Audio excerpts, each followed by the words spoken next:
Dragon Nest is a free-to-play fantasy MMORPG developed by Identity and released in 2010. Years have passed since the game released, but it's still kind of alive, and some people wonder if the game is worth playing, and today I will be answering that. Let's start. Let's start with character creation. Sadly, character creation screen is quite limited and it wasn't even good at all when it first came out, so today it feels even worse. But the game gives you lots of options to customize your character in Cash Shop.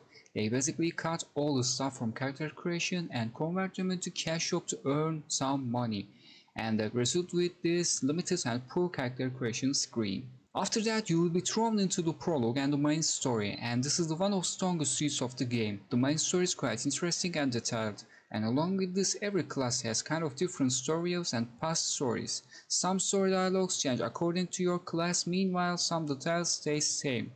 This makes playing different classes less boring and makes you wanna learn more about the story, since playing a story with a new classes gives you different perspective.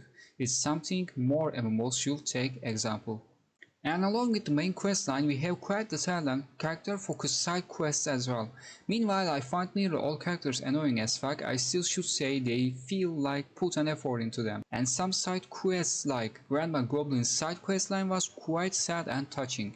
So I guess I can say they at least put effort and tried their best for side quests, unlike most MMOs out there. Then you will find yourself in back and forth with towns and dungeons for quests. Since the game doesn't have an open world, that's something you will do a lot. And meanwhile, it can put off some people who love open world. Hub system here is simple enough and can't say I had any problem with it. Still, I wouldn't mind the game has open world either. And combat. Combat is the strongest suit of the game. Even after 14 years past, this game still one of best, if not best, action combat MMO out there.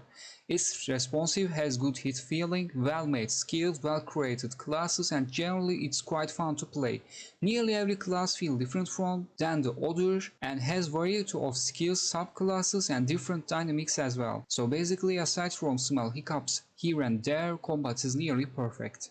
Sounds and music are quite old and even nostalgic at some points. I think most MMO players would love them. And visual parts, well, since the game is old, optimization is not bad. It should work stable even on old computers, but sadly, aside from how good skills and some costumes look, the game looks quite old. Textures are very low quality even on 4K settings. Like ground almost looks pixelated and most of the texture details are not so far off either. Like quality wise, it's not good enough. Common NPC models are overused as well, and you will be seeing the same face over and over again on different NPCs. And again, like these are not enough. Aside from some special armors you made with parts you get from nests, all armors looks exactly the same.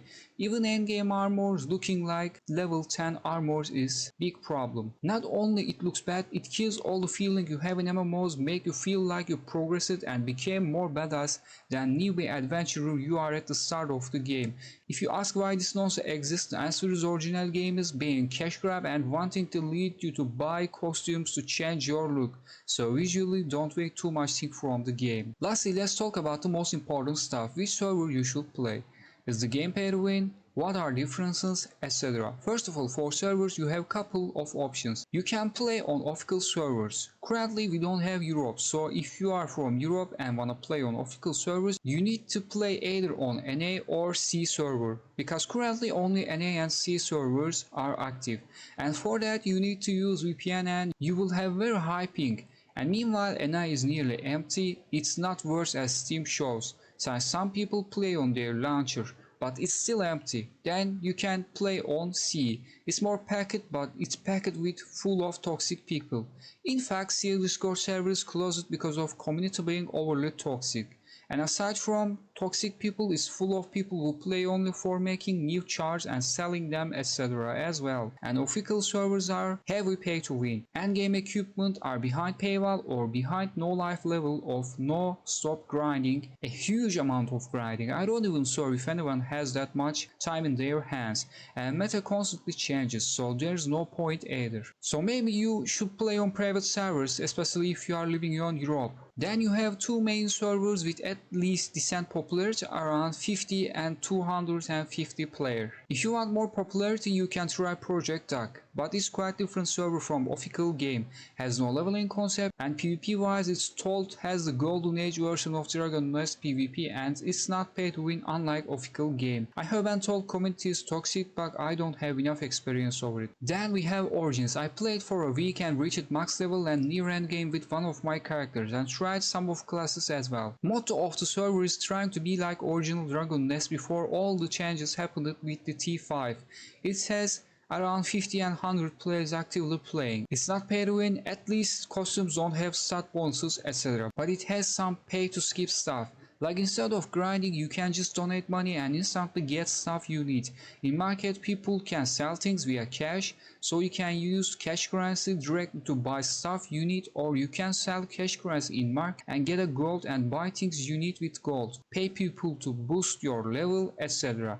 Basically from pay to skip via the cash system lets you do anything you want to skip the grind. But you can get nearly anything in a cash shop via grind as well. You can grind gold, then buy cash currency on market and then buy things you want from the cash shop. So it goes both ways. You can get some cash stuff from sisters with sisters points as well. Even though sisters points are quite limited, it's still free to play way to get things. And generally the server pay to win balance is not that bad. Since the game chat is literally dead and Discord is only active place to talk with players, ask questions or even find people to play with, I joined their Discord and had very bad experience there. Sadly, worst thing about this server is communities being full of toxic and troll people. In fact, this is one of worst MMO communities I have ever seen in my life after Dragon Ball Online Global. Since I am 500 hours in Europe from years ago, I have some experience. And after playing a week and seeing some problems or things that can be improved here and there, I made some suggestions on suggestions part on their Discord. Literally a place for suggestions. But people got triggered over simple suggestions I made. Insult me, send troll and racist memes. And when I told